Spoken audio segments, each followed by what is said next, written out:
I'll tell you the day, I know that day I was rich. I was broke, I was pissed, I was angry at everybody else but who? Myself. But really underneath it, I was mad at myself. I just couldn't beat myself up anymore, so I was pissed. And I had a friend that I loaned money to when I had barely enough, and I knew he needed it, and I gave him $1,200, and I'm here not able to eat. I'm down to like $25, $26, and I'm saying to him, calling him, and he's not returning my call, and I just need some money, and he's ignoring me. I didn't ignore him then, so I'm pissed. I'm frustrated. In the midst of all this, I'm also pragmatic. I got 25 and change, call it $26. What the hell am I gonna do? I don't have any plans for economics. I got overhead that's crazy. I'm living in this little tiny apartment, 400 square feet in Venice, California.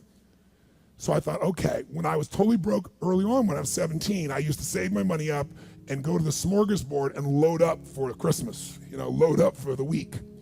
So I said, I was in Venice, I'm gonna go over to Marina del Rey, where all the yachts are, and there's a place there called El Chorrito, and I'm gonna go, they have an all-you-can-eat smorgasbord, I'm gonna load up for the winter. I'm gonna get there. So I didn't drive there, because I wasn't gonna spend the gas to get there, plus I needed to walk, so I walked there. And I go in, I'm not dressed really great, but it's Marina del Rey, it's okay, and I got a place right by the window, and I can see these yachts going by, and I'm dreaming of what life could be like, and I'm starting to let go of my anger, and I'm starting to focus on what I want instead of what I don't want. How many followers? Say I. And that shifted me just a bit. And now I'm eating, which shifted me a lot. And I got this giant plate stacked up.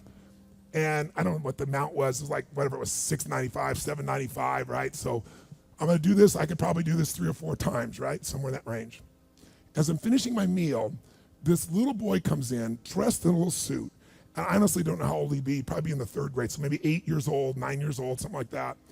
And he was so adorable, and he opened the door for his mother, and his mother was an attractive lady, and he came over and he pulled out the seat for her, and she sat down. And she was a pretty lady, but as pretty as she was, I was totally obsessed by this boy. He had presence at 7 or 8 years old. And it moved me. I don't know why, it moved me. And I thought, this kid is like pure.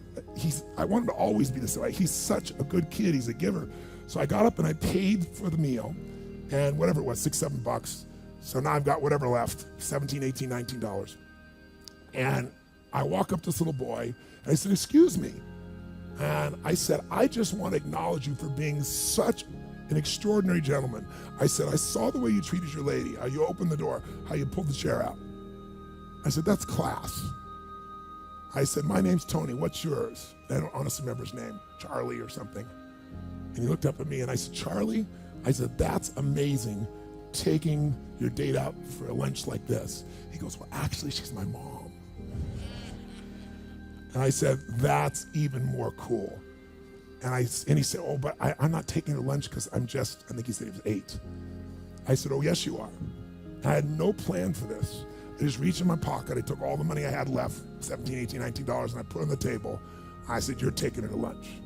He looked up at me and he goes, I can't take that. I said, sure you can. He said, why? Because I'm bigger than you are. And he smiled real big, and I didn't even look at his mom. I just turned and walked away. And I didn't walk out of that door. I flew home. I should have been freaking out. How the fuck am I gonna eat? But I didn't. I flew because something inside of me had finally got past scarcity. I finally realized there's something inside of us more than our limits, especially around this thing called money that I had let terrorize me. And I got home, and the mailman came that day, and I had no idea I was gonna have my next meal. And a letter comes, and it's from the guy I loaned the money to. Handwritten note saying, I've been avoiding you, it's wrong, I'm so sorry, you were there when I needed you.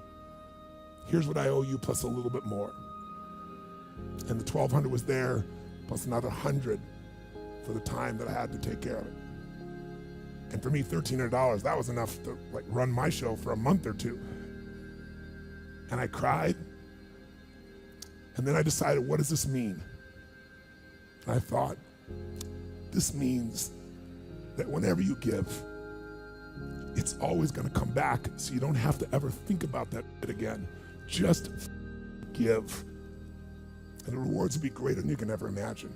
I don't know if that's coincidence, but I decided to believe that day was a blessing when I became rich. And I can tell you honestly, I've had tough days in my life, economically, emotionally, like all of us. But I've never gone back to that scarcity. I never will. The secret to living is giving.